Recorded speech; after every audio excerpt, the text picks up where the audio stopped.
Welcome to Solo Travel Adventures, my sisters.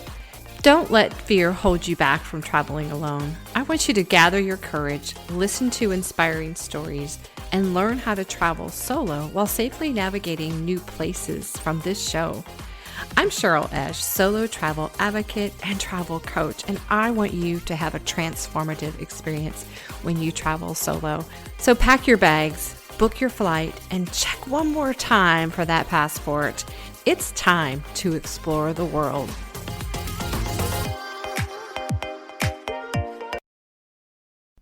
Hey, sister travelers. Well, it's just very normal in our day and age that we use an app to order food and have it delivered, or even order a rideshare. And so that's what I'm going to talk about today is, can we be a little more conscientious and safer in using the rideshare apps that are out there? I think it's kind of funny that we live in a culture, and if you grew up during my day and age, we were told back when we were young, never to get in a car with a stranger. Yet here we are. We think nothing of it often, where we're getting in a car with a stranger with the ride shares, and we think nothing of it, right? So I'm going to share with you 8 tips today just to be a little more safe, especially if you're traveling in a different country when you order a ride share, what you can do just to make yourself feel a little more safe on those travels. So, there's lots of different types of ride shares out there. Uber, of course, is pretty much number one. Lyft, but in other countries, there's different ones. I'll give you a few examples. Ola in India, there's Bolt, which is in Northern Europe and Africa. Get, which is in London, also Israel and Russia, and 99, which is in Brazil. Grab, which is in Southeast Asia. Free Now, which is in Europe, and Easy Taxi, which is in Latin America, Asia, Africa, and Middle East. But when you are traveling internationally or somewhere outside of your country, you will want to do some research and familiarize yourself with what the different ride shares are available and what those apps are. There are actually a few countries that don't have ride shares, and they rely more on taxi services. So there's still a way that you can use taxi services, of course. One example, so I was in Belize and there were no ride shares. They do have taxis though. And then Peru does have Uber, but their taxis are much more popular. So you just have to kind of do research on what country you're going to, what they have. You want to download that app and maybe check it out and see. But number one thing that you can definitely do when you're going to order a rideshare, a car, you want to make sure you're doing that request maybe inside a building. Definitely you want to avoid being near someone who might be able to look over your shoulder and see your request or see your information. So make sure, the other thing is to, when you do it inside, that way you're not outside on the street, looking down at your phone, that you're going to be aware as you step outside onto the sidewalk or street. And then number 2, check your driver's rating. See how they rated and what the experiences are of past riders. That gives you a little insight possibly to, what kind of service they provide. Number 3, very big thing, and a lot of more people are doing this, is they are, especially as you travel solo, you're going to share your trip with a trusted friend or family member. That way they know where you are going to be or where you're going, so that if something does happen in transit, that they have that information. Before you get into the car, number 4, you want to confirm that this is the right person picking you up. Okay, just don't go by, the driver comes up and says your name, because they could probably have hacked into a system or who knows what, right? And they just maybe happen to know your name.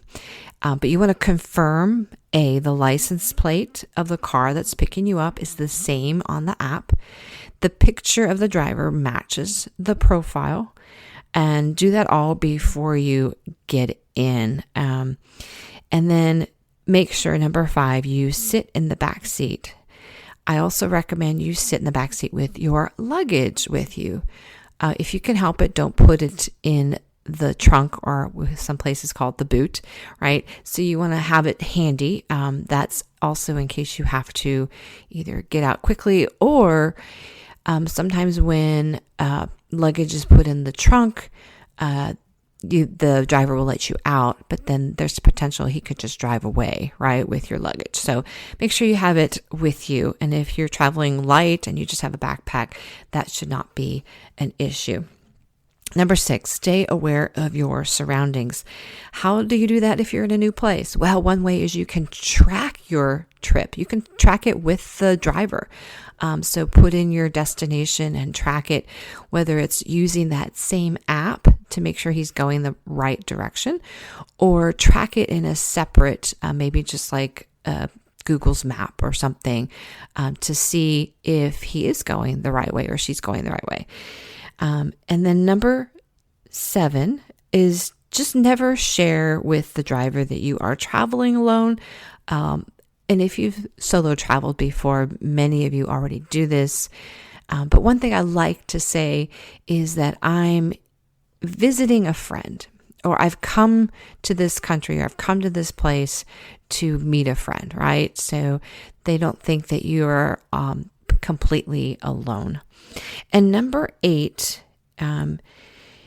you could also get yourself dropped off about a block from where your actual destination is. That way the driver doesn't actually know where you're going to be.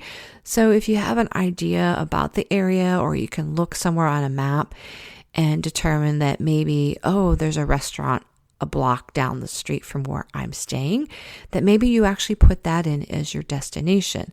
Then that way that person doesn't know exactly where you're staying. They don't know the hotel. So those are 8 tips to help keep you a little safer when you use those rideshare apps. Now, I will say in those countries, particularly where they don't have rideshares and you have to use taxi services, I want to make you aware of a couple to avoid some scams, or to be, having to pay more for a ride than you should. First of all, a lot of times in the taxis, you can also make a request. There's even some apps for that. Please, particularly when you're at the airport, you're going to notice a lot of people hanging out. And they might say they are a taxi service, and, you might want to jump on that, but I would hesitate to do that, ladies. One thing is they're probably not technically vetted, or they don't really work for a taxi service.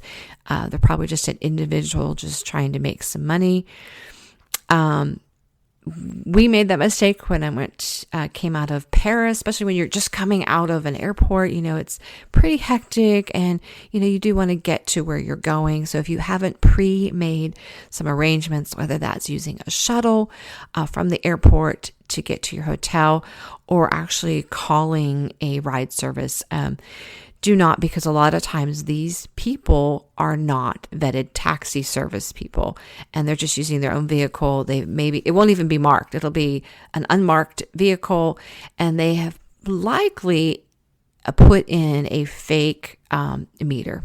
And that's the other thing you want to check.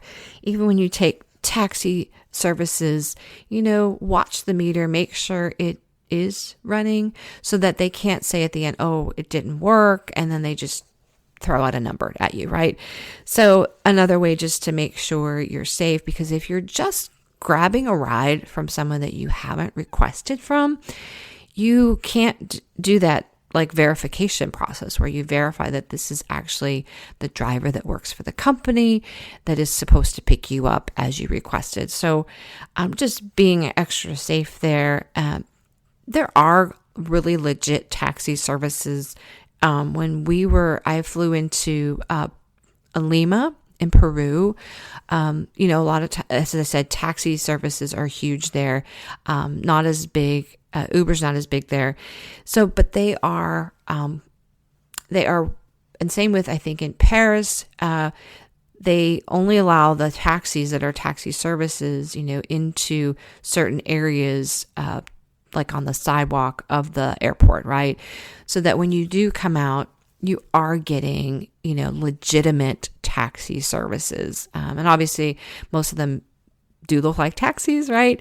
So just keep that in mind. Certain countries, the airport will kind of organize that or keep at bay some of those potential people that might want to scam you. So just some tips to keep you safe on those ride shares. In general, some of the bigger cities, if you can take public transportation, you might even be better off. Obviously, it will be cheaper that way too. And it helps you get to, I think, possibly see the workings of the city a little better. But ride shares are great, particularly if you are having to, I've arrived a couple places late and obviously didn't want to take public transportation. So either I call a taxi or a rideshare service to get us safely to a hotel or wherever I was staying. So keep that in mind and, check out whatever country you're going to, see what the popular rideshare is there and download the app and get your account set up because you don't want to be setting that up once you get there. So have it set up beforehand and never pay cash was another suggestion. Make sure if you are going to tip, go ahead and put it in through the app. All right, ladies, well, let's be safe and let's get out there and have those adventures. Hey, sister travelers, did this podcast inspire and encourage you or move you to get out there and travel? Wonderful. There are 3 ways you can thank me. First one is leave a written review for the show on Apple Podcast. 2, share the show with your sister travelers, your friends, your family. And 3, subscribe to the show so you never miss an episode. And thank you again for listening to the show. Sisters, be fearless, take the leap, and get out there and have an adventure.